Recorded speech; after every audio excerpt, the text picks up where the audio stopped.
Merci de votre présence. Toujours très heureux de venir au Maroc et à Rabat particulièrement. Merci à Lino, à monsieur le directeur et à ses propos chaleureux. Merci au professeur Aziz qui nous a guidés un peu hier dans les espaces publics complexes, qu'on va peut-être évoquer tout à l'heure, que justement il n'y avait pas un type d'espace public. Et merci aux amis de l'Institut du Centre Jacques Berthe, Madame Mervin et Sandra, qui ont organisé le voyage, m'ont accueilli. Donc je suis très content d'être là, d'autant plus que les doctorants qui ont navigué avec nous là sur le quai hier sont là. J'espère qu'on va reprendre quelques questions qu'on a évoquées hier de manière peut-être un peu rapide. Mais la conférence là aussi sera rapide, hein, car la mondialisation urbaine, la mondialisation c'est l'urbanisation en cours, extrêmement rapide, qui va être de plus en plus rapide. Je vais donner quelques directions. Trop vite, je vais d'abord essayer de définir les tendances lourdes de la mondialisation urbaine. Je ne fais que les évoquer. On est dans un monde, d'où le titre de mon livre, La ville des flux, où les flux sont plus forts que les lieux. Les flux, c'est des flux de population. C'est pas uniquement les flux de population, c'est les flux commerciaux, c'est les flux bancaires, c'est toutes sortes de flux. Et bien entendu, les flux, vous avez évoqué la révolution numérique, c'est bien entendu ce qui porte d'ailleurs cette troisième mondialisation historique, les révolutions technologiques contemporaines qui affectent le rapport au temps et à l'espace. Donc on est au centre des questions d'un institut comme celui-ci. Les flux sont plus forts que les lieux, pour bien comprendre. Fin du Moyen-Âge en Europe, les villes hanséatiques ou les grands ports maîtrisaient d'une certaine manière les flux extérieurs. Les grands ports, Venise ou les ports du Nord, maîtrisaient les flux extérieurs. Aujourd'hui, il n'y a pas un territoire au monde qui n'est pas, d'une certaine manière, lié aux flux qui viennent de l'extérieur. Vous êtes ici, on est ici pas très loin de Tanger. D'une certaine manière, la force du Maroc aujourd'hui, comme puissance économique, c'est effectivement d'avoir, avec Tanger Med, un port qui joue un rôle tout à fait important dans ce monde, qui est très lié d'ailleurs au monde maritime, bien entendu, où les flux sont essentiels. Dans les Tanger Med, je vous rappelle que les flux ici, qui sont liés au maritime, sont des flux qui vont être liés aussi au train, puisque vous avez l'arrivée du TGV.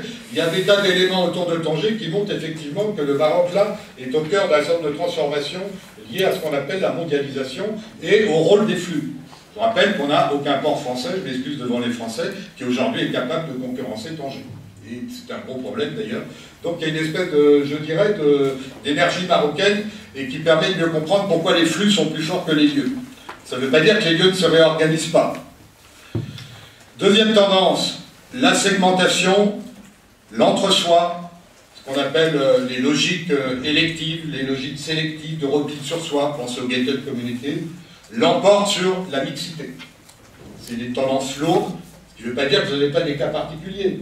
Rabat est une ville, effectivement, où on se trouve très bien, on sent que c'est une ville qui peut éviter un certain nombre de pièges, qui peut tomber aussi dans des pièges. Hein.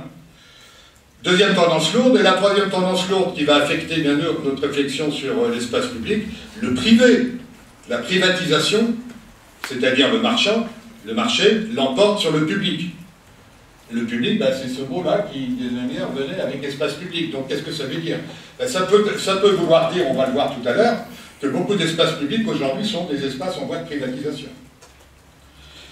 Donc, ayez bien en tête, c'est discutable, ça ne vaut pas de la même manière pour tout, qu'on a aujourd'hui à l'échelle mondiale ces trois tendances.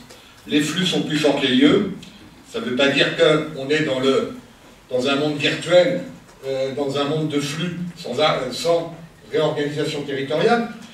La segmentation l'emporte sur la mixité, on pourra en parler, même par rapport à Rabat, dans l'organisation du territoire, on voit bien comment l'étalement urbain fait que les choses se jouent de plus en plus en dehors. Il y a une polarisation, ce qu'on appellerait le périurbain en Europe, et le privé, j'insiste là-dessus, est plus fort que le public. Le privé est plus fort que le public, c'est aussi lié, c'est lié à l'économie et à la marchandisation, c'est lié aussi aux nouvelles technologies qui sont un facteur de privatisation. Ici, on ne le sent pas trop, vous sortez à Paris dans la rue, espace urbain, espace commun, a priori, effectivement, vous tombez sur des gens qui ne vous ont pas vu parce qu'ils téléphonent avec leur portable. La rue qui était l'espace de mixité, était un espace qui est de plus en plus un espace en voie de privatisation. L'exemple que je donne est un exemple tout à fait simple, mais il faut bien voir que cette question du privé n'est pas qu'un problème lié à l'économie, c'est un problème lié à l'évolution des mœurs, etc. On a une logique de privatisation, donc qui affecte notre manière d'appréhender les choses. Ensuite, la réorganisation territoriale, ben, vous en doutez, elle va plutôt dans le sens d'une fragmentation, je vais l'évoquer, d'un éclatement, que je vais évoquer très précisément dans la suite. Et en gros, nous sommes dans une période qui est une période de, c'est très lié aussi aux nouvelles technologies, de décontextualisation. Alors, tout le problème urbain, effectivement, est constamment de contexter, c'est avoir un cours, c'est effectivement d'avoir un lien au contexte. Quel est le contexte? Y a-t-il un contexte? Si vous voulez faire agglomération, que ce soit une ville, une métropole, il faut qu'il y ait effectivement un contexte. Il faut qu'effectivement, il y ait un récit partagé. C'est ça que ça veut dire, un contexte. Il faut qu'il y ait un site, il faut qu'il y ait un paysage commun. Il faut, avec les étudiants hier, on se posait la question, c'est quoi aujourd'hui le contexte de Salé, le contexte de Rabat? Est-ce qu'il y a un contexte de Rabat-Salé? Est-ce que le cycle, effectivement, de cette agglomération, c'est un trait d'union entre ces deux villes? On a lu énormément de choses sur ces deux villes très distinctes, très intéressantes, mais c'est tout à fait passionnant comme exemple. Avec ce qui se met au milieu, le bourg-grec, justement, grande question, est-ce que là on va installer quelque chose qui fait trait d'union, au contraire qui va refaire de la séparation? On est dans un contexte de décontextualisation et non pas de contextualisation, je vais donner des exemples très précis après, d'acteurs sociaux qui sont extrêmement différents de l'espace public. Donc la question des usages a pris le dessus. Ce qui amène à voir que l'ambiguïté profonde de la notion d'espace public, c'est d'un côté, vous voyez bien, il ne s'agit pas de le mettre en cause, elle renvoie, on pourrait dire, à une vision du haut, c'est-à-dire celle de l'État, de l'ordre public, de ce qu'est l'espace public. De plus en plus, l'espace public, c'est ce que l'État décide qui va être l'ordre public. En tout cas, en France, c'est ce qui est en train de se passer de plus en plus. Et avec le combat contre le terrorisme, il est évident que les espaces publics sont de plus en plus contrôlés. Donc de moins en moins accessibles. C'est ça le paradoxe. On est dans une logique de contrôle qui aujourd'hui fait de l'espace public un espace de plus en plus difficilement accessible. Ensuite, donc on a cette vision-là qui est très importante, mais vous voyez bien que l'espace public, trop souvent, en tout cas dans la tête d'un Français qui réfléchit beaucoup en termes d'intérêt général et d'ordre public, l'espace public c'est l'espace du haut, c'est l'espace de l'État, c'est l'espace qui est organisé. Alors aujourd'hui on a toute une réflexion qui arrive sur l'espace public, qui est une réflexion, on pourrait dire, qui part du bas. Qui part du bas, une réflexion qui est portée par des habitants, pas nécessairement des militants, faire attention, c'est pas nécessairement des mouvements politiques, et c'est l'espace public, ça renvoie à la capacité que l'on a ou pas de se réapproprier effectivement des territoires et des espaces. Hein, qui sont très souvent coupés, qui sont séparés les uns des autres, etc. Alors ce qui fait, et je vais m'arrêter là, après ce long préambule, destiné à faire entendre ce qu'est mondialisation urbaine et l'ambiguïté de la notion d'espace public, vous voyez bien qu'aujourd'hui on parle de plus en plus, non pas d'espace public, qu'on laisse au haut, H-A-U-T, mais d'espace, les mots qui sont aujourd'hui pris, et pas uniquement par les intellectuels, le mouvement des villes, très important en Espagne, met ça en avant, on appelle ça des espaces ouverts ou des espaces communs. La notion de commun a pris le dessus sur le public. Ça ne veut pas dire qu'il faut dire que c'est antagoniste, hein, mais on voit très bien qu'il y a un glissement et qu'on ne fera pas disparaître les espaces publics, on va pas, qui sont portés effectivement par des décisions de l'État, du pouvoir, etc., qui sont des monuments, d'une manière, un grand musée, un théâtre, mais ce qui est aujourd'hui très intéressant, c'est de voir comment la question de l'espace public revient un peu par le bas, par des habitants qui, la plupart du temps, sont oubliés. Et au passage, je l'évoquerai sans dire trop devant vous, car je n'ai pas de grandes compétences. Il est évident que le mouvement des printemps arabes a été très porté par des mouvements territoriaux, et ce qu'on a appelé le mouvement des places. Hein, le mouvement des places, moi j'écris des choses là-dessus, avec effectivement, dès juin 2011, le grand mouvement de la place Tahrir-au-Caire, qui est un mouvement effectivement qui s'inscrit dans un territoire. Alors moi je ne fais pas partie des gens qui disent ce mouvement il est totalement inédit, etc. Il s'inscrivait dans une histoire au long cours, on y reviendra tout à l'heure. Ça a commencé par les grands mouvements antitotalitaires en Europe de l'Est, où le mouvement des places était déjà très important, et il se continue. Aujourd'hui, pour moi, ensuite des mouvements des places lié au printemps arabe. Aujourd'hui, le mouvement le plus important pour moi, dans le territoire, c'est ce qu'on appelle le mouvement des parapluies à Hong Kong, qui est un mouvement d'occupation de l'espace par toute une génération, effectivement, qui est en contestation avec le pouvoir chinois en face. Mais le problème, c'est s'approprier un territoire. Et pas nécessairement une place classique. Pour ceux qui connaissent le Caire, bien entendu, la place Tahrir, c'est pas une place classique. C'est pas une place de la Renaissance où le prince vient regarder son peuple. Hein. C'est pas tout à fait ça. Voilà, donc on voit que la question de la place, d'ailleurs, est très importante. Mon ami Michel Lussot, le géographe avec qui je fais la revue Tous Urbains, écrit un petit livre dont le titre est un peu provocateur, mais clair, qui s'appelle « De la lutte des classes à la lutte des places ». Qu'est-ce que ça veut dire? Ben, c'est qu'aujourd'hui, la question qu'on a un peu tous, c'est quelle est ma place? Comment trouver ma place? Me faire ma place? Et quelque part, ça se passe sur une place. Bon, voilà, tout ça, c'était pour un petit peu annoncer la suite. Maintenant, je vais proposer de suivre, trop rapidement, les trois grands mouvements d'urbanisation qu'on voit à l'échelle mondiale. Je reprends les notions d'un ami, et on verra qu'à chaque fois, il y en a trois, à chaque fois, on va voir que la question d'espace public doit être comprise de manière spécifique. Le premier mouvement que je vais préciser, c'est le mouvement qui va du village à la ville. C'est ce qu'on appelle l'exode rural. Vous avez un très grand livre d'un Canadien qui s'appelle Doug Saunders, qui s'appelle « Du village à la ville », sous-titré « Comment les migrants changent le monde ». Nous assistons, je vais revenir, pour vous bien ça, du village à la ville, nous assistons à la dernière génération d'exode rural. À l'échelle mondiale, toute l'Amérique latine, il n'y a plus d'exode rural déjà depuis une dizaine d'années. Une ville comme Sao Paulo, elle augmente, mais c'est une augmentation endogène de l'urbanisation de la ville de Sao Paulo. Aujourd'hui, 28 millions d'habitants au passage. Voilà. Je sais que le Maroc est un pays qui, effectivement, a une ruralité qui reste forte, mais on m'a dit tout à l'heure quand même que la dynamique, effectivement, pour me contredire, la dynamique, effectivement, est une dynamique, effectivement, qui tire le village vers la ville. Hein, on est d'accord, je crois que c'est 40%, 60%. Mais la dynamique, elle va dans ce sens-là. C'est un pays qui est très riche en termes de, effectivement, production maraîchère, etc. Et donc, ça explique certainement en partie cela. Premier mouvement du village à la ville, je vais m'y arrêter. Le deuxième mouvement, c'est ce que appelle la ville dans la ville. C'est-à-dire, c'est tout ce qui est lié à la mondialisation au sens de la globalisation. C'est la montée de ce qu'on appelle la connectivité, les hyperlieux. La ville dans la ville, c'est cette ville qui effectivement ne se préoccupe plus de son environnement, de son contexte. C'est une ville qui est connectée aux autres villes connectables, c'est-à-dire ce qu'on appelle la ville globale. La ville globale, c'est un livre que vous devez avoir dans la bibliothèque, monsieur le directeur, Saskia Sassen, qui est une conseillère que vous avez reçue, grande dame. Saskia Sassen a écrit en 1985, ce livre qui s'appelle La ville globale. C'est dire aujourd'hui, les grandes villes-mondes, ce qu'elle appelle les villes-mondes, vous direz les métropoles, c'est des villes effectivement dont le seul souci est de se connecter aux autres villes globales. Et donc de se désintéresser de son environnement propre, de son contexte. Et ce que j'essaie de faire comprendre, c'est que la ville connectée, la ville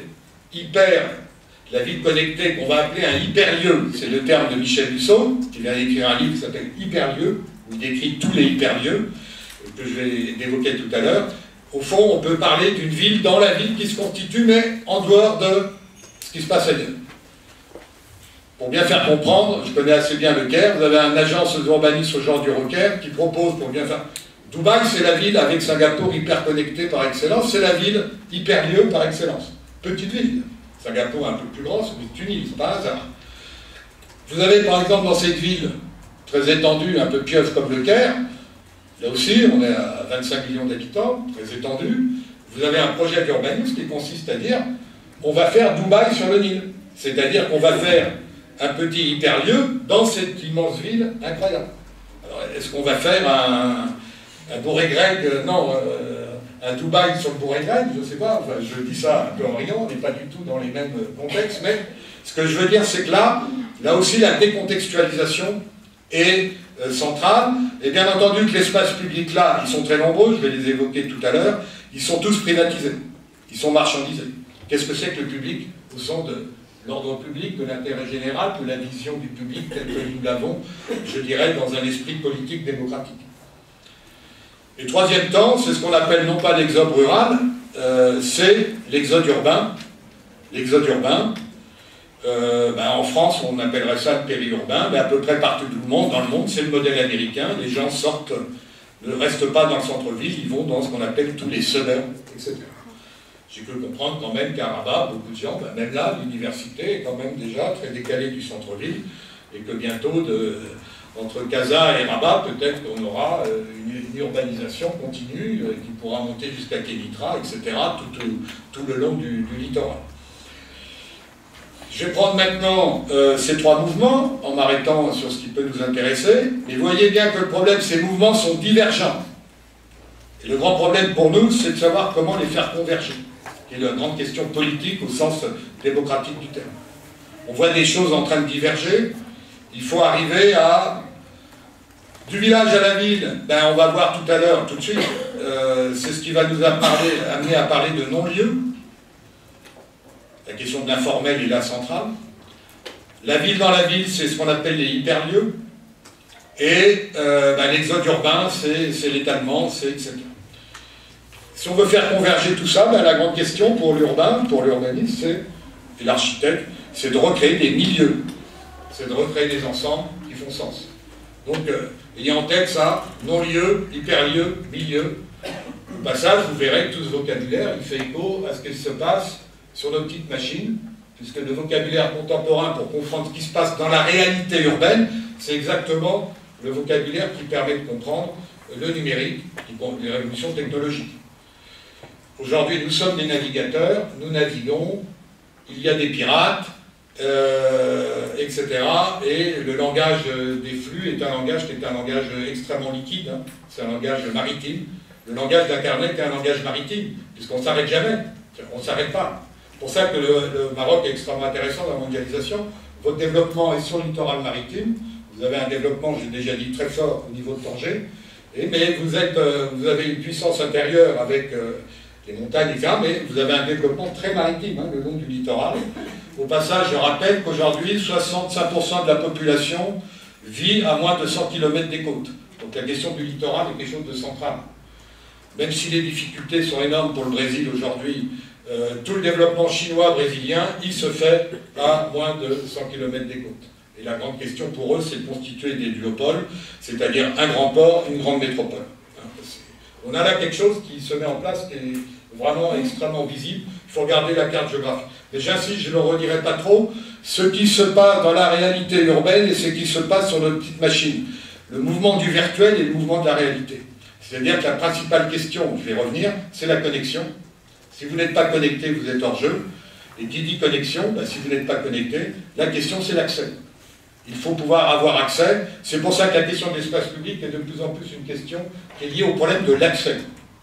C'est autant la question du lieu, mais le problème c'est d'avoir accès au lieu, et le problème c'est des lieux qui permettent de créer des transitions, de faire des liens. J'en viens assez vite pour ne pas déborder plus de 50 minutes, aux trois mouvements. Du village à la ville. Je l'ai dit tout à l'heure, en Europe, par ailleurs, très souvent, c'est des choses qui ne sont pas entendues. Je rappelle que moins de 8% de la population était urbanisée au début du XXe siècle. Aujourd'hui, je l'ai dit, on assiste à la dernière génération d'exode rural, même si, bien sûr, ça peut se prolonger en fonction des pays. Ça vaut surtout pour l'Asie du Sud-Est. Ça va à une vitesse, j'étais au Pakistan il y a un peu moins de 6 mois. Je prends l'exemple de la ville de Lahore, que j'ai déjà donné hier. Lahore est une ville de 5 millions d'habitants. Elle va doubler en moins de 8 ans. Il n'y a aucun projet d'urbanisme. Il n'y a pas d'institut comme le vôtre à Lahore. Hein. Donc il faut réfléchir un petit peu à ça. Et quand les Européens paniquent avec la question des réfugiés, qui ne sont pas uniquement politiques et climatiques, les réfugiés, donc les grandes migrations économiques aussi, elle est là devant nous. Tout ce mouvement, il y a des gens plus compétents que moi, Sabrina Mervin la première, mais pour dire, mais bien sûr que tous les Pakistanais ne vont pas venir nécessairement en Europe, mais vous avez des migrations internes, vous avez des migrations extrêmement compliquées, surtout pour l'Asie du Sud-Est. Ayons ça en tête, donc cette idée quand même que l'exode rural, il est central, il est très rapide, il va être très très rapide. Et d'ailleurs, je pense que si on prend l'évolution d'une ville comme Casablanca, c'est des choses qui n'est pas très difficile de saisir. Une fois de plus, ça ne veut pas dire qu'on est à la horde partout, il n'y a que des cas particuliers. Nous sommes là confrontés avec ces mouvements migratoires qui sont les flux de population, les flux essentiels, mais qu'on oublie. Parce qu'on fait comme si les flux c'était du virtuel toute la journée, du commercial, du bancaire, etc. Non, les flux c'est d'abord des populations. Et d'ailleurs, la ville, elle a toujours été liée à des entrées et des sorties de population. L'idée qu'on soit identifié à un espace, à un territoire, à vie éternellement, est une idée complètement fausse. La ville, c'est ce qui permet d'entrer et de sortir dans un espace.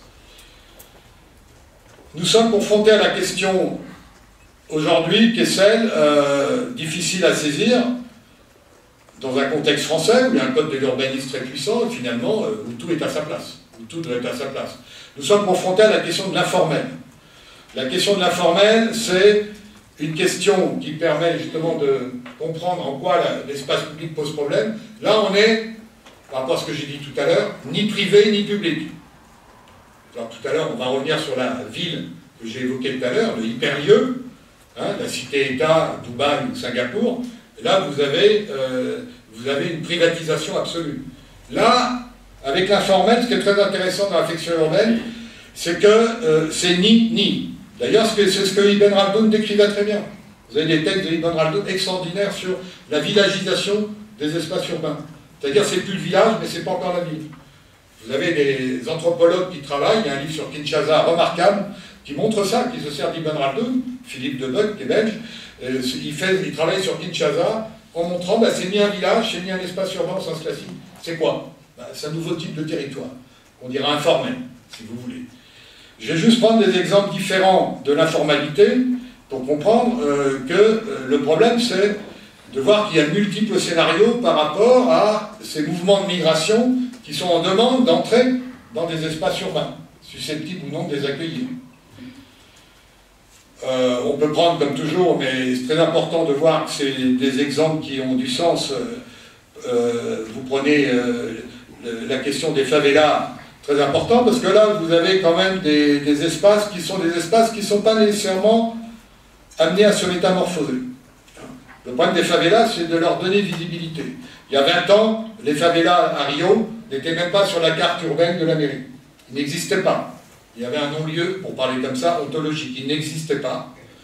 Les favelas, il n'y en a pas 3, il y en a 1026 à Rio de Janeiro. Et au fond, la grande partie de la ville, elle est liée à ces favelas. Ça, c'est le premier exemple. C'est ce qui apparaît comme une enclave, mais c'est des enclaves extrêmement mobiles, même si la question de la violence est très forte. Vous avez une violence policière qui est aussi forte que la violence délinquante. On ne peut pas parler de la violence mafieux. La violence est centrale. Le Brésil, la violence est très centrale, parce que vous avez une dictature militaire qui n'a jamais préparé une police, effectivement, urbaine, et que la police, c'est très souvent des militaires. C'est très important aussi de comprendre ces choses-là, de voir qu'on a aussi des rapports à la violence urbaine qui sont très différents d'un pays à l'autre.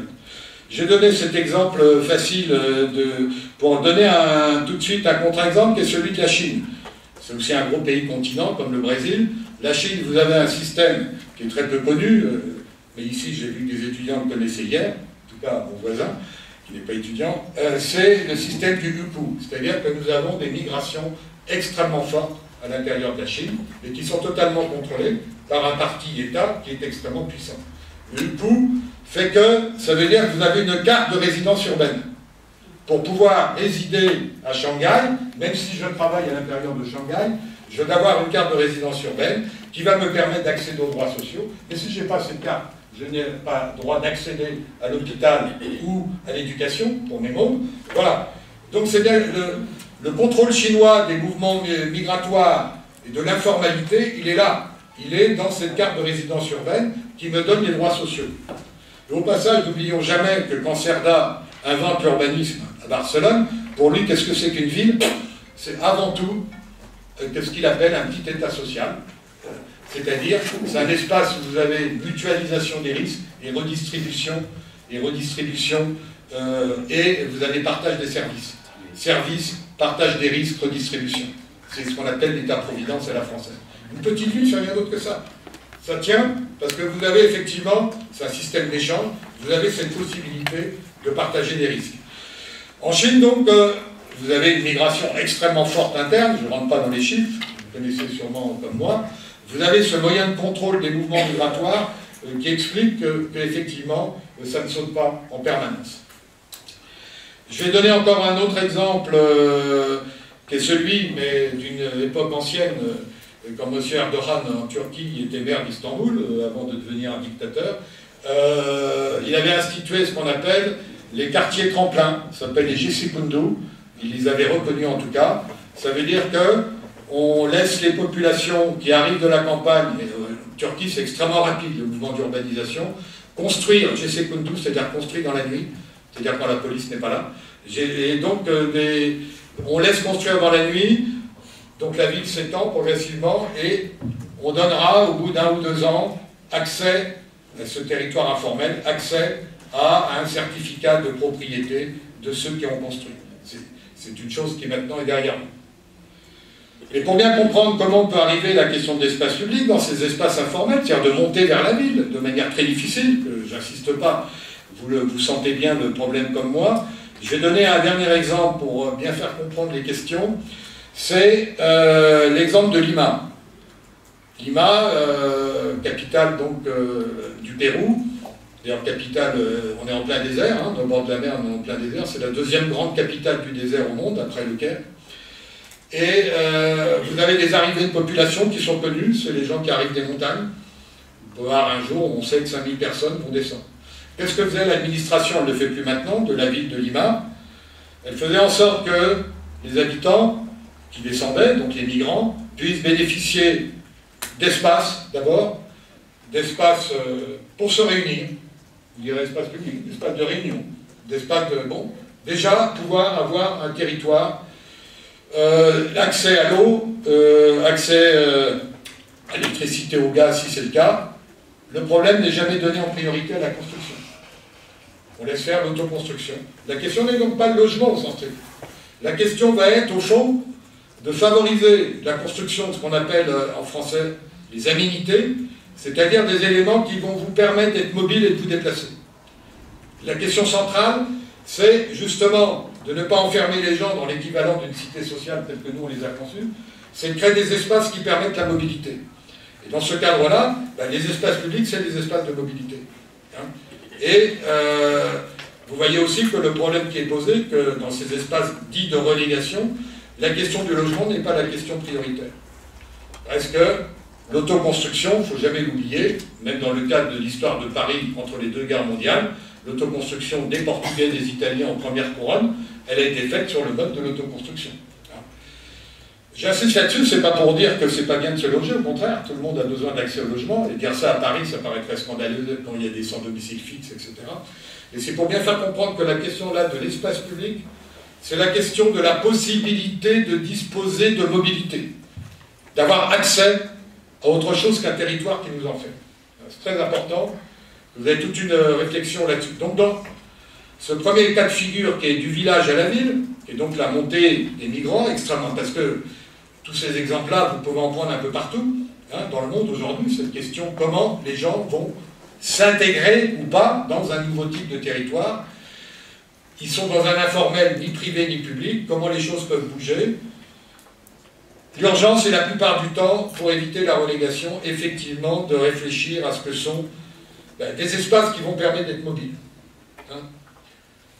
Donc on donne des espaces pour le sport, pour les réunions, pour les femmes âgées, etc. La question du logement, bien sûr qu'elle est centrale, on va apporter le matériau, mais ce n'est pas la question décisive. Ça peut paraître scandaleux, je fais que marquer cette question. Le premier problème, c'est rendre possible l'accès. L'accès à des services qui sont à l'extérieur, donc rendre possible le déplacement, rendre possible la mobilité. On a là une première piste. La deuxième piste aujourd'hui, en ce qui concerne ce premier mouvement d'urbanisation, qui est celui du village à la ville, là, beaucoup d'anthropologues travaillent là-dessus. C'est une réflexion qui porte sur ce qu'on appelle le campement. Le campement, qui peut être le camp des réfugiés, qui peut être le camp de nomades, qui peut être le camp des touristes. Vous avez plein de réflexions aujourd'hui sur le campement. Vous avez un anthropologue français qui travaille beaucoup là-dessus, qui s'appelle Michel Agier, que vous devez connaître, Et la question qui se pose aux urbanistes comme aux architectes, c'est comment penser des espaces durables qui ne sont en même temps pas de la lourde architecture.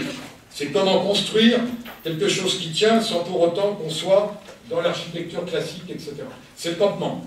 C'est le campement qui peut aller d'une réflexion sur le nomade classique, ça n'a rien, jusqu'à des réflexions sur les nouveaux modes d'habitation. Il y a une habitation campement qui aujourd'hui interroge beaucoup tous les gens qui travaillent effectivement sur l'accueil des réfugiés, etc.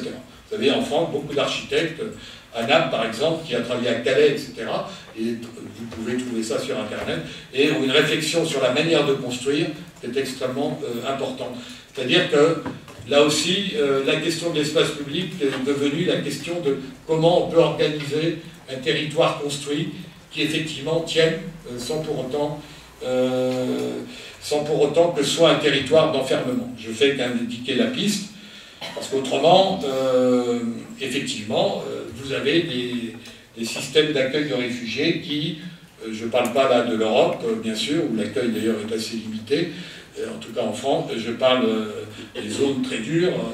Là, je suis allé au Soudan il n'y a pas très longtemps, effectivement, vous voyez très bien qu'au Soudan, vous avez des migrations extrêmement importantes, mais totalement contrôlées, organisées, je dirais, par l'État. Au Kenya, vous avez, c'est l'inverse, une espèce d'anarchie du campement. Donc entre anarchie et contrôle total de ces, je dirais, de ces populations qui sont à la bordure, il y a toute une réflexion à avoir, et qui touche effectivement la question des espaces publics. Vous voyez bien qu'on est loin de l'espace public un peu classique, tel qu'on l'a dans la tête, l'espace public d'État à la française, etc.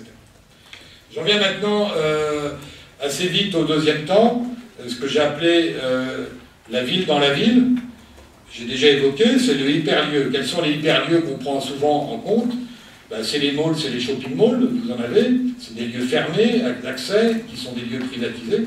C'est les marinas, ben vous en avez une en formation, c'est les gares et les aéroports, vous allez avoir le TGV. Comment vont être les gares TGV au Maroc, je ne le sais pas, ça m'intéresse de savoir, parce qu'en France, tout le problème des gares TGV, c'est qu'elles sont décalées des villes-centres. Je ne sais pas si le TGV sera à la gare de Rabat-Centre à Rabat, je ne suis pas au courant. Voilà, est-ce que vous allez avoir une gare exorbitée, justement, comme c'est la plupart du temps le cas? Vous avez aussi les parcs d'attractions. Au passage, sans bien connaître Rabat, je suis fasciné par le nombre de parcs qu'il y a derrière Salé, de jardins, de parcs. Vous avez des espaces offerts, des espaces publics qui pourraient être utilisés. Le sont-ils, ne sont-ils pas? Je n'ai pas de jugement à porter. Mais on voit qu'il y a une offre, en tout cas, de ce point de vue-là, qui est très impressionnante. Les espaces publics, après, bon, ben, c'est les lieux culturels. Nous sommes là dans les hyperlieux, c'est-à-dire que nous avons là les hyperlieux, j'ai donné des territoires à l'intérieur de la ville.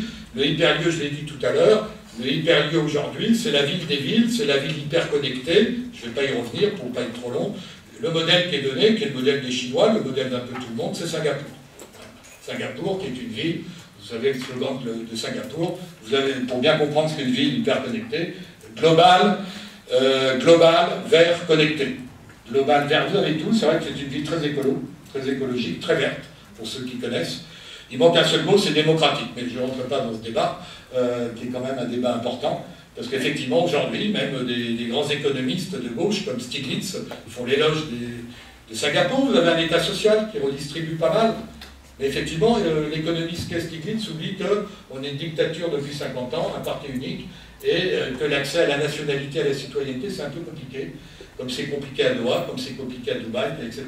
Ces cités-États sont très intéressants, parce que c'est quand même le modèle, on n'est pas loin, on n'est pas à Rabat, hein, c'est bien clair, mais c'est le modèle effectivement de la ville insulaire qui est hyper connectée et qui a tous les hyperlieux à l'intérieur. Vous déclinez Dubaï, vous avez tout ce que vous voulez, les hôtels, les malls, vous avez l'aéroport, vous avez le port, vous avez tout est intégré à l'intérieur sur la note d'un grand hyperlieu qui aujourd'hui est l'idéal. Est-ce que c'est tenable, pas tenable, c'est une autre chose. Bien entendu, ce qui définit ces hyperlieux, c'est leur décontextualisation et leur privatisation. Ça ne veut pas dire qu'il n'y a pas d'espace public, mais ils sont privatisés. Les questions de l'accès, effectivement.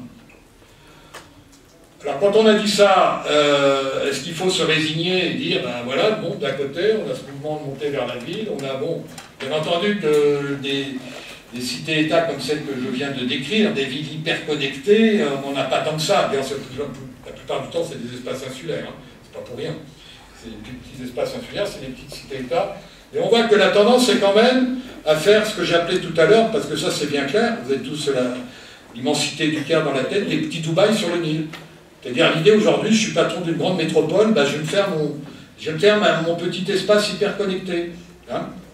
La question facile, et j'en excuse, effectivement, quand on voit le Boré-Greg aujourd'hui, là où nous sommes promenés, on peut dire qu'il y a tous les éléments pour faire de cet espace une espèce de connexion qui peut devenir un isolage. J'ai bien dit qu'il peut devenir. Et l'intérêt à Rabat, c'est qu'on peut peut-être anticiper des difficultés pour éviter de tomber dedans. Hein. Mais on voit très bien qu'on a là tous les éléments de la mosaïque habituelle, de l'hyperconnectivité. Vous avez les grands isolats architecturaux, vous avez les noms propres de grands architectes, même si elle est disparue, Madame Zahadid, son théâtre.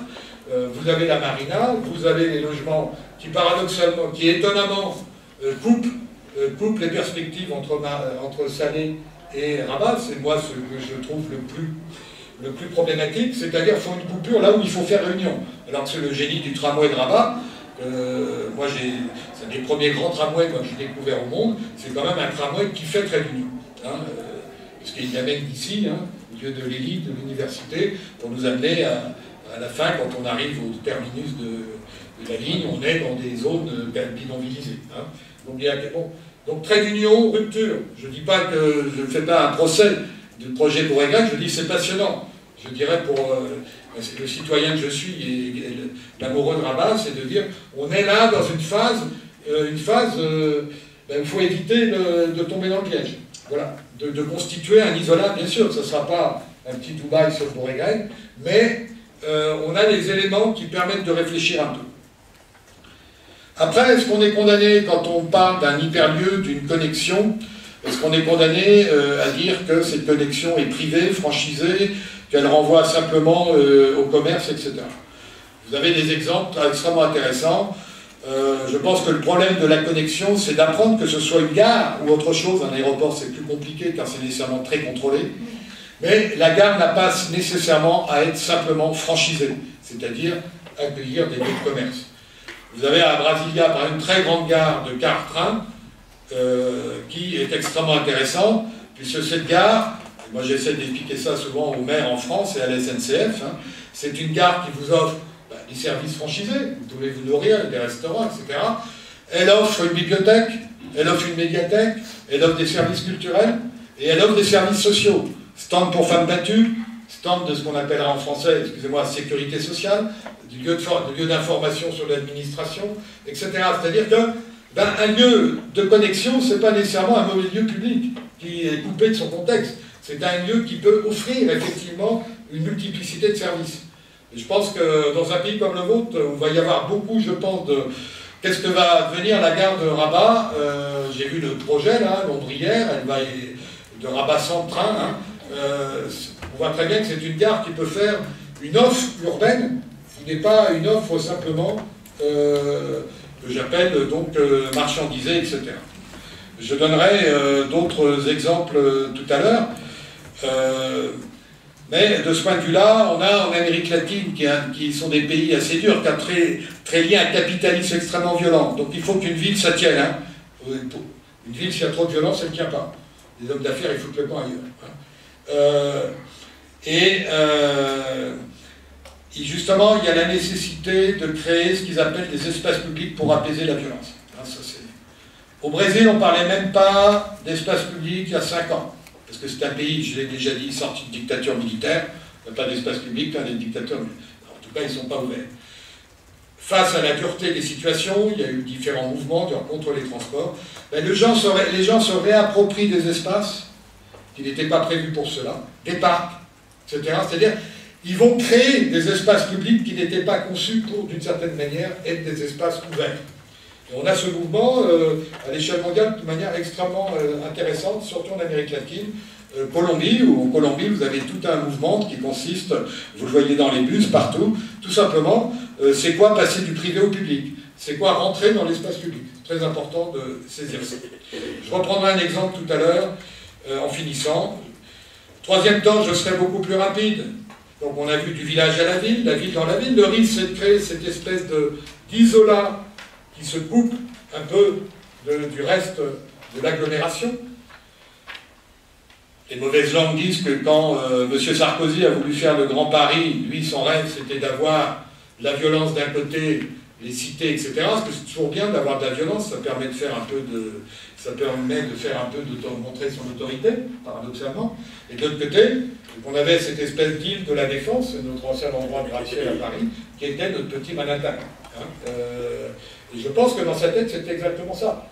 Il y avait au fond cette espèce d'hyperlieu et puis l'espace de relégation. Le problème, c'est que comment on lit tout ça? L'exode urbain, il peut paraître... je ne parlerai pas d'exode urbain pour Rabat, ceux qui habitent de ce côté-ci et qui travaillent au centre-ville même, on ne va pas. Mais l'exode urbain, c'est quand même cette idée des gens qui ont habité à l'intérieur des agglomérations urbaines, qui décident de partir, c'est ce qu'on appelle, vous le savez, le mouvement périurbain, etc., mais qui est très important en Europe, qui a toujours existé aux États-Unis, d'entrée de jeu dans l'histoire américaine. Voilà, alors qu'est-ce que donne cet exode urbain? C'est tout le problème de la constitution, de lotissement, de cités résidentielles, de gated communities, c'est des problèmes, il faut regarder au cas par cas, je ne connais pas assez les périphéries de... Mais je vois que beaucoup de gens, amis de Rabat, ils habitent effectivement plutôt dans ces zones-là que dans un centre-ville qui reste quand même extrêmement agréable à Rabat. Qu'est-ce que ça veut dire? Qu'est-ce que ça veut dire, cette espèce d'étalement? Ça ne veut pas dire qu'il faut recréer de la densification. Et cet étalement, la plupart du temps, il accompagne des logiques, je ne parle pas pour Rabat, d'entre-soi. Aux États-Unis, les gens à la retraite qui se regroupent dans des cités résidentielles, on me rappelait hier avec les étudiants, qui sont liés à leur hobby, à leur passion. Vous avez les gens qui font du yacht, vous direz tout le monde ne peut pas en faire. Vous avez les gens qui font du golf. J'ai vu qu'il y avait un tournoi de golf bientôt à Rabat. Donc on va aller dans une communauté de golfeurs. Chacun a un peu... C'est très important de comprendre les logiques d'entre-soi. C'est pas que nous sommes les mêmes en termes familiaux et tout ça. Pas du tout. C'est l'intérêt commun qu'on partage pour une chose donnée. Donc, du village à la ville dans la ville, l'exode urbain. Et en France, beaucoup de gens, effectivement, quand on parle d'exode urbain, on parle des néo-urbains, qui sont des gens qui, effectivement, partent à la campagne en pensant qu'ils vont retrouver la campagne d'antan. Ce qui est totalement faux, parce qu'effectivement, ça c'est un malentendu qu'il y a aussi dans le langage que j'évoquais tout à l'heure, puisque la campagne aujourd'hui, elle est urbanisée. C'est une chose qu'on a beaucoup de mal à comprendre, c'est que la mondialisation urbaine dont j'ai parlé... bien sûr, vous avez des zones où il n'y a pas de construction, on en a plein au Maroc. Dire urbanisation, ça veut dire que c'est quelque chose qui affecte tous les territoires. Tous les territoires, au sens, effectivement, les mœurs de la vie urbaine affectent tous les territoires. Vous le savez ici, vous êtes quand même un pays proche du Sahara, sinon un pays saharien. Vous avez la désertification, vous avez au Brésil, vous avez ce qu'on appelle la déforestation. La déforestation, qui sont des choses extrêmement importantes. La déforestation, elle n'est pas liée au climat particulier de la forêt, elle est liée aux effets des mœurs urbaines sur ces territoires. Tous les territoires sont affectés par les effets négatifs de l'urbanisation. Vous avez eu la COP22 à Marrakech qui a quand même évoqué tous ces problèmes. Mais il faut bien comprendre que l'urbanisation ne veut pas dire simplement construction. Tous les paysages aujourd'hui sont affectés par... Et je vais terminer maintenant. Une fois là, vous voyez qu'on a des mouvements divergents, plus ou moins. Ici, on se sent... À Rabat, on ne sent pas trop cette divergence, bien sûr. À Paris, où les coupures sont beaucoup plus lourdes, paradoxalement. Je ne parle pas de Casa, qui est une ville très... Bon, chacun peut donner ses exemples là-dessus. Le problème qui se pose à nous, c'est comment faire converger ce qui diverge. Bien sûr que les migrants vont vouloir continuer à monter vers. Est-ce que le mondialisé, interconnecté, il va continuer à se ficher complètement de l'environnement proche, sociologique comme, je dirais, urbain? Et est-ce que l'exode urbain, c'est-à-dire la sortie de la ville, c'est ça le paradoxe, ici ça ne veut peut-être pas dire trop de choses, mais la question de l'exode urbain est une question centrale. Ça veut dire, est-ce que notre rêve de la ville, qu'elle soit médiévale pour un Européen, la ville arabe, est-ce que tout ça est derrière nous? Donc le problème, et c'est là où on retrouve l'espace public, c'est quelles sont les revendications d'urbanité qu'on peut trouver aujourd'hui, c'est là où on retrouve l'espace public. Et la question qui se pose à nous, c'est faire le lien entre le macro et le micro, entre une ville-agglomération, le site, et effectivement des pratiques qui sont des pratiques microscopiques, etc., comme celles qu'on a pu voir hier sur les quais, etc. Là, on touche une question qui est la question politique. Je vais être très rapide. J'ai déjà évoqué le mouvement des places, je ne vais pas y revenir.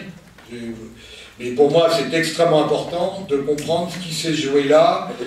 Ne l'oubliez pas, je ne parle pas du Maroc là, mais Place Tahrir au Caire, c'est les réseaux sociaux, c'est le virtuel qui ramène les gens à l'espace physique. Hein, c'est ça qu'il faut bien comprendre. Les réseaux sociaux ont fait leur travail, mais quelque part, il y a un moment où il faut se retrouver dans un espace physique, qui est là un espace chaotique, celui de la Place Tahrir, qui est un espace vide. Alors ce qui est très intéressant, cet espace vide, c'est un espace qui était vidé de toutes les formes de pouvoir.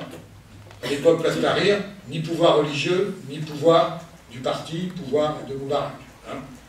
C'est-à-dire qu'on retrouve ce qui est la conception même de la démocratie chez les Grecs, c'est la question de la police, P-O-L-I-S, c'est l'idée qu'on délibère dans un espace vide. Pour pouvoir délibérer, ça c'est peut-être une utopie, il faut pouvoir se débarrasser de toutes les formes de pouvoir. Bien sûr, les pouvoirs sont revenus, religieux, politiques, militaires. Bon. Et ayez bien ça en tête que la question de la place, c'est la question démocratique de la délibération. On peut délibérer de manière très diverse, furtive, etc. Voilà. Il y a ça, il y a une thématique qui est revenue avec le mouvement des réfugiés qui est très importante, qu'on voit dire dans toute l'Espagne. Vous avez un mouvement municipaliste, c'est-à-dire un mouvement qui est lié à des villes et non pas à l'État. Vous avez un mouvement qui s'inspire de ce qu'on appelle les villes-refuges. La ville-refuge, c'est une thématique qu'on trouve dans la Bible, thématique juive. Entendu M. Azoulay en parler une fois. C'est l'idée que c'est une réflexion qu'on a au Proche-Orient, hein, époque biblique, voilà. C'est l'idée que moi qui ai commis un crime dans le désert, j'ai le droit d'être protégé, pour ne pas être victime de la vengeance. Et donc j'ai le droit d'aller vers la ville, parce que la ville, à l'entrée, vous avez toutes ces villes qui sont en voie de disparition en Syrie d'ailleurs, vous avez le porche de la justice. La ville, c'est une valeur fondamentale. La ville, l'urbain, c'est l'endroit où j'ai le droit d'être jugé et non pas pour éviter la vengeance. C'est fondamental de comprendre ça. C'est la valeur urbaine fondamentale, c'est ça.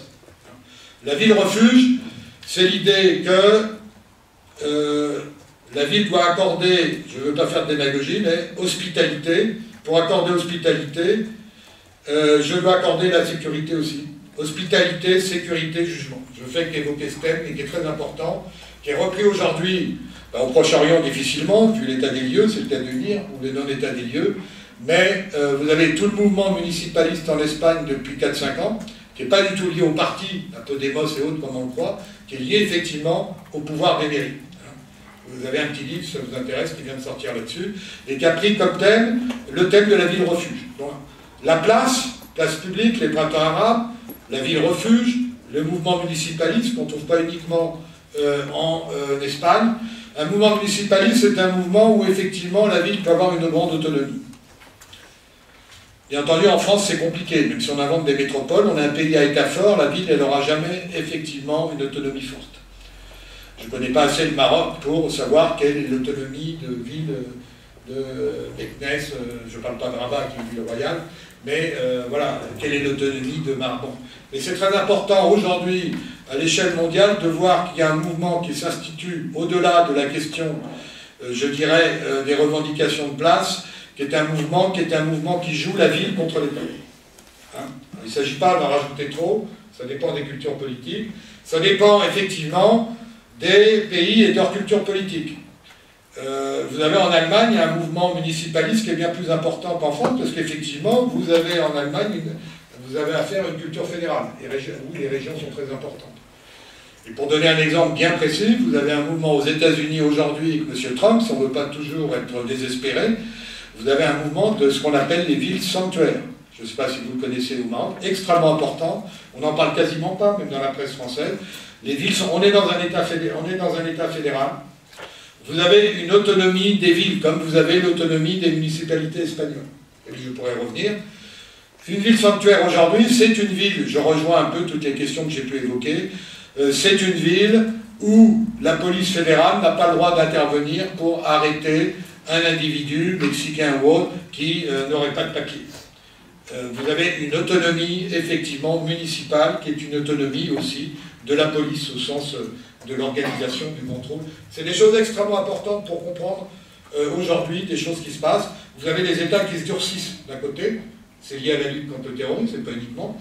Vous avez des États qui se durcissent, je ne parle pas du Maroc, je ne connais pas assez, et vous avez de l'autre côté, vous avez des mouvements, vous voyez, qui montent vers le bas, qui partent du bas, qui sont des mouvements qui portent d'une certaine manière de revendication de ce qu'on aurait appelé autrefois des espaces publics, mais là on ne parle pas d'espace public, on parle d'espace commun, on parle d'espace ouvert, etc. Très bien.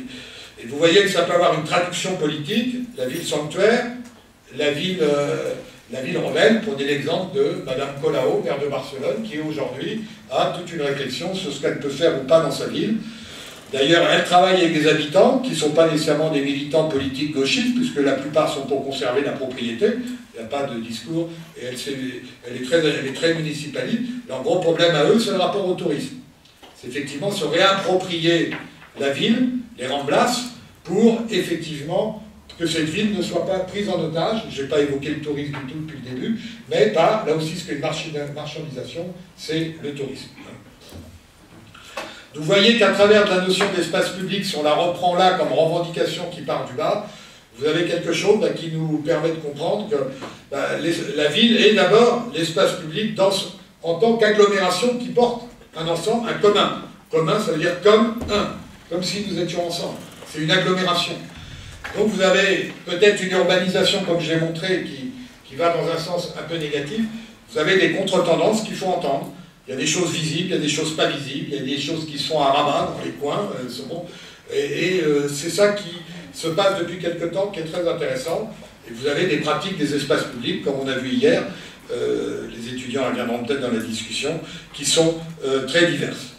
Ça, c'était pour le côté politique. Après, sur le côté, je vais m'arrêter très vite, architecture, urbanisme, on a des exemples extrêmement intéressants en Amérique latine ou ailleurs. Et la question centrale, dès lors que la connexion, qui n'est pas uniquement la connexion de votre portable, la connexion, c'est la question du territoire partout. Si vous n'êtes pas connecté, vous êtes en jeu. C'est ça qu'il faut bien comprendre. Donc le premier problème, c'est l'accès. Donc en termes de territoire, urbanisme, archi, qu'est-ce que je vais créer, concevoir, pour rendre plus facile l'accès? Accès, pas simplement accès aux services, c'est tout ça. Accès, un espace de transition qui va me permettre d'accéder à un lieu dont j'étais relégué. Aujourd'hui, on est plutôt dans des logiques de coupure. Le problème, comment est-ce que je fais des logiques, non pas de trait d'union, mais en tout cas de lien? Le problème, c'est séparation-lien, toujours. Donc, il y a la question humaine par excellence. Voilà, donc, première question, comme avec toute machine, valoriser l'accès. Chose très simple, exemple très connu, une ville comme Medellín, Colombie. Colombie, c'est intéressant parce que vous avez un État faible à cause de tous les problèmes de violence, de guérilla. Vous avez des villes très fortes. Une ville comme Medellín, on peut dire qu'elle est un peu mafieuse, peut-être. En tout cas, c'est une ville qui s'est totalement transformée. Et c'est une ville qui a recréé des espaces publics comme nulle part ailleurs. Pareil pour Bogota. Medellín, vous avez des quartiers favelas, etc. Dans les hauteurs, c'est une ville de haute montagne. Et la plupart du temps, qu'est-ce qu'on fait en Amérique latine? On met un métrocab. Le métrocab, c'est un petit téléphérique qui vous fait effectivement, qui vous rend mobile l'accès du quartier au bas. Alors bien entendu, vous me direz, ça ne donne pas de travail, ça ne donne pas de boulot, mais le fait de rendre possible de la mobilité, c'est comme pour Lima d'une autre manière, ça change tout, de A à Z, pour les habitants, etc. J'insiste là-dessus, accès, mobilité. Métrocab, je ne sais pas s'il faut en mettre à Rabat. Mais, premier point, donc sortir de la relégation. Ensuite, j'ai dit connexion, j'ai déjà donné l'exemple de Brasilia, je ne vais pas insister. Qu'est-ce que j'offre dans la collection? C'est-à-dire à quoi je donne accès? Est-ce que je donne accès qu'à un seul service? Et un service privatisé, marchandisé, franchisé? Ou non? Ensuite, troisième point, et là les doctorants en parleront bien mieux que moi sur les espaces qu'on a pris, c'est la réappropriation des lieux. C'est les usages de réappropriation. Le problème n'est pas le lieu lui-même. D'une certaine manière, le quai, c'est une espèce de... Ça pourrait être un parking, celui qu'on a vu hier, là. Je ne sais pas si vous, quand je dis quai, les gens situent. Voilà, mais sur ce quai, nous a-t-on expliqué, il se peut se passer plein de choses. C'est un endroit où ça se mélange beaucoup plus que de l'autre côté du fleuve, là où on est en train de construire les logements. Donc, réappropriation des lieux, une mixité là où il n'y en avait pas de prévu, etc. Et pour terminer, donc vous voyez bien que la question de la privée-publique aussi est une espèce de tension permanente. Hein. Le problème, c'est peut-être pas de concevoir le bon espace public. L'État peut décider ce qu'il veut. La mairie de Rabat peut faire son théâtre de Tarzan Hadid. Le problème, c'est comment on se réapproprie des espaces. Des rues, des places et des quais, des berges. Les berges, c'est d'ailleurs les lieux aujourd'hui un peu partout dans le monde qui sont les plus retravaillés. Là aussi, le rapport à l'eau ne doit pas être tout à fait, le côté maritime n'est pas un hasard absolu. Pour terminer, je vais donner l'exemple d'un architecte sur lequel j'ai beaucoup écrit, que j'aime beaucoup, qui s'appelle Salmona, qui est franco-brésilien et qui a fait 50 espaces publics à Bogota, capitale de la Colombie. Passage, une chose que je n'ai pas dite tout à l'heure. Bogota, avant de venir à Salmona, Bogota est une ville qui était très abîmée, très dure, 6 millions d'habitants, grande violence. Bogota, c'est une ville qui se restructure aujourd'hui autour des universités qui se bâtissent en centre-ville. Très intéressant de comprendre que les espaces de savoir, les universités, sont des porteurs d'urbanisation positive. Et je rappelle, je ne veux pas trop être européen, je vais essayer de ne pas trop l'être, que la ville est ce qu'on appelle l'émancipation communale, la ville qui se crée à la fin du Moyen-Âge en Europe, elle est créée par qui? Par des gens qui échangent, des commerçants, oui, hein, et des universitaires. La question, je pense, de l'université est centrale. Aujourd'hui, dans la recomposition, je dis ça ici, hein, monsieur le directeur, dans la recomposition, et tout le problème, c'est qu'une université est nécessairement interconnectée. Vous êtes sûrement interconnecté avec tous les campus importants, mondialisés ou non. Le problème, c'est qu'est-ce que vous faites de votre contexte, hein, surtout quand on forme des urbanistes. Aucune critique dans ma bouche, c'est plutôt une question intéressée. Voilà pour Bogota, je rappelle donc l'université comme très important vecteur de recomposition urbaine. L'échange des savoirs. Et pourquoi? Parce que le savoir, même si ça va de plus en plus vite, il est censé prendre du temps. Vous êtes là pour prendre du temps pour réfléchir, pour travailler. Et tout le problème d'aujourd'hui, vous voyez bien, de la mondialisation contemporaine, c'est qu'elle est extrêmement rapide, elle va vite, on est dans un monde qui perd le temps. Et je rappelle au passage, mon ami l'architecte Pritzker de Ports en Parc dit toujours être architecte, ça vaut pour l'urbanisme, c'est créer du temps avec de l'espace. Tout ce que je raconte depuis le début, au fond, c'est la formule la plus simple, c'est ça. C'est arriver avec... On est dans un monde très géographisé, très géographique. Il faut refaire du temps, il faut refaire de l'histoire. Il faut recréer de l'énergie qui fasse bouger un petit peu. Créer avec l'espace, créer du temps, redonner du temps. Ça, c'est...